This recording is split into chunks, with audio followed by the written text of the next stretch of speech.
আজকে আপনাদের দেখাতে চলেছি ইতিহাস আর সৌন্দর্যে ভরা ঢাকা তথাপি বাংলাদেশের শ্রেষ্ঠতম মসজিদ বাইতুল মোকাররম জাতীয় জামে মসজিদ। আর এই ভিডিওটি যদি আপনাদের কাছে একটু ভালো লাগে, একটাই রিকোয়েস্ট, আমার চ্যানেলটি সাবস্ক্রাইব করে আমার পাশে থাকবেন এইরকম নিত্য নতুন ভ্রমণ জায়গার ভিডিও পেতে।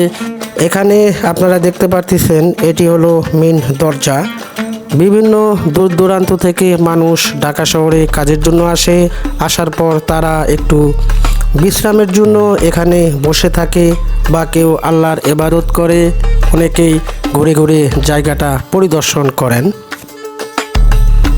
বাইতুল মোকাররম জাতীয় মসজিদ নির্মাণ শুরু হয় 1960 সালে, সম্পূর্ণ হয় 1968 সালে। স্থাপত্য নকশা করেন স্থপতি আব্দুল হোসাইন থরানী। মসজিদটির ডিজাইন মক্কা কাবা শরীফের অনুপ্রেরণায় তৈরি। এখানে একসাথে 40,000-এরও বেশি মুসল্লি নামাজ আদায় করতে পারেন। এখানে রয়েছে 8 তলা বিশিষ্ট উঁচু কেন্দ্রীয় নামাজ হল। ইসলামিক ফাউন্ডেশন অফিস, লাইব্রেরি ও ইসলামিক বইয়ের দোকান রয়েছে এখানে।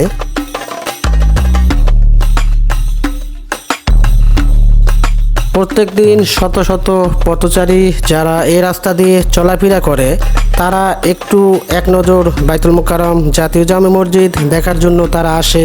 দেখতেছেন অনেক পথচারী এবং দর্শনার্থী এদিক দিয়ে যাওয়া আসা করতেছে, সবার জুতা হাতে নিয়ে চলাফেরা করতে হয়। দেখুন,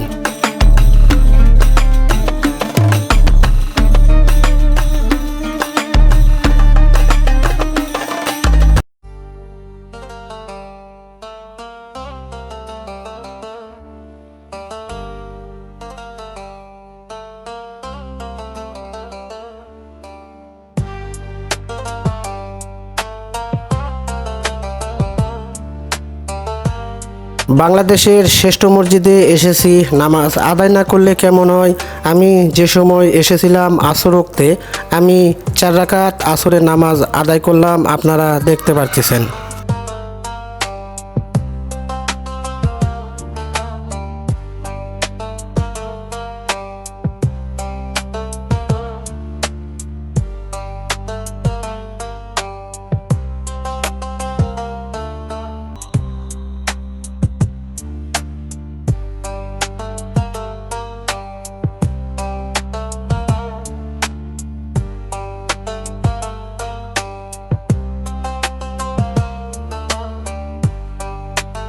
এখন যে অংশটি আপনারা দেখতেছেন, এখান থেকে ইমাম সাহেব খুতবা প্রদান করেন এবং সম্পূর্ণ নামাজটি পরিচালনা করেন। এখন দেখতে পারতেছেন, দেখুন।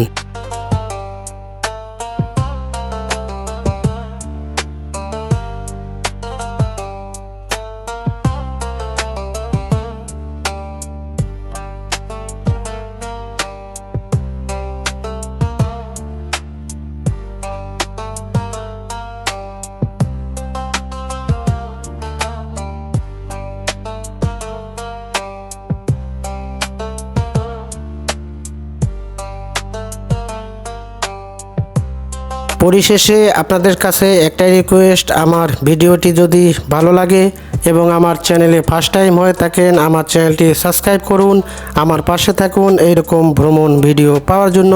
আল্লাহ হাফেজ।